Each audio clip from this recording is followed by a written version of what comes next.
let's talk about the Big Ten, because I kind of want to. I think the Big Ten is fascinating this year, and this is mostly for myself. You guys can listen in, but I'm trying to pick Robbie's brain on what the hell is happening in this conference, because we are sitting here. It is December 7th, and the much maligned Indiana Hoosiers are sitting at 7-1. They're sitting at 2-0 in the Big Ten. They are in first place. They have the best record in the conference. That makes no sense to me. So I want to start with this. To me, right now, I think Wisconsin is a team playing the best basketball in the Big Ten. You had their game at Michigan State where they won by 13. You've seen Purdue the last two games. You know this league better than anybody. How good is Wisconsin? Now, are they for real? Is this actually a team that can go out and win the Big Ten this year? I think that they are really good. Can they win the Big Ten? I still think that runs through Purdue. Even though Purdue gets off to a 1-1 start in their December conference slate, I still think that they are, in my mind, without question, the favorite. With that being said, Wisconsin has had an incredible 2 weeks. After the Providence fiasco, you could call it, I thought the game prior against Tennessee, they did some really positive things. And I think Tennessee is really good. So there's no shame in losing to them. But the way that they just got out-competed on the road, that was pretty shocking. But then give those guys a lot of credit because they have figured it out, beat a ranked Virginia team down in Florida, found a way against SMU, and then you beat Marquette on your home floor and you go to Michigan State. This is a heck of a stretch for them. Marquette on the road to Michigan State, on the road at Arizona. So I'm sure they feel like, anything beyond this 2-0 start is just gravy. But I like the way they're playing. I like their personnel. I don't think they got enough credit for the fact that they did start to put it together end of last year, make that run to the NIT. And you bring your core back. You've got a good point guard in Chucky Hepburn. You've got Stephen Crowell. You've got Tyler Wall. You add AJ Storr. I really, really like their freshman, John Blackwell. I think John Blackwell is he plays his role. He's actually been pretty good offensively. He really guards. Connor Sejan is an all-freshman guy last year in the Big Ten. He's barely playing. He had a back injury.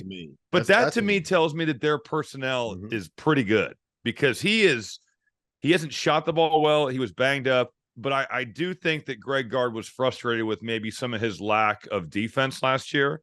And now that you've got Blackwell, who defends and has also honestly shot at a pretty good clip, and AJ Storr, who, I had not seen him in person until whatever day I was at Michigan State. What was that, Tuesday? Yeah, Tuesday. I hadn't seen him until that's until when you know the college basketball season is here, when you don't. Yeah, it's like every day is the same pretty much. He's got a real NBA body. I'm not saying he's an NBA player per se, but he's 6'6", 6'7". He's put together. He's got burst. He's athletic. He actually did a lot of his damage against Michigan State from the 3-point line. He hadn't shot it well in the season, shot it well at St. John's last year. But I really like their team. And on top of that, they're doing things that they, A, did not do last year, and B, some things that they have not done in 25 years. They get you on the offensive glass. Like Crowell and Wall have been monsters there. Chucky Hepburn got big ones at the end of that Michigan State game.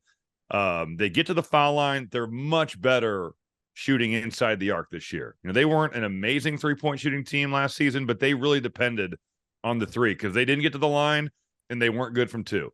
So I just think when you're looking at all those things, I think Wisconsin, without question, is one of the 3 best teams in the Big Ten right now. Yeah. So what's changed? I watched that. I watched the Tennessee game, and they looked fine. Like, taking a loss at home to Tennessee is not that bad. Giving up 80 points to Tennessee probably isn't the best thing in the world, but whatever. It's Tennessee. They're going to be in the mix for an SEC title. Going on the road to Providence and looking as non-competitive as they did. Like, it wasn't just a beatdown, Robbie. Like, they I don't want to say they quit, but they just kind of rolled over and let that thing play out. I think they were down by like 30 at one point in the second. No, they were. Yeah, it was a terrible game. And then 6 days later, they turn around and they smack Virginia. Yeah, they held Virginia to 41 points. What's changed? Why? How did it flip so quick? Well, I think Greg Gard really challenged Stephen Crowell and Tyler Wall, and those guys have totally responded. Just from an effort standpoint, from a leadership standpoint, Chucky Hepburn to me has really controlled games, and not necessarily just his scoring. I thought his passing, his defense, some of the rebounds, the winning plays he made into the game were terrific. And I just think they're guarding better. You know, you mentioned 80 points against Tennessee. They're by no means an offensive juggernaut. They're better, but they still aren't, you know, they're not 92 Duke. You know, like they certainly have some limitations on the offensive end of the floor. I think it's a combination of things. And then I think guys kind of finding their roles and understanding the standard that Greg Gard is going to set for that team. But you don't see many teams go into East Lansing and just punk Michigan State, and they went into East Lansing and they punked Michigan State. And that's now they're not in a good place, but still an impressive win and really an impressive 2 weeks for the Badgers.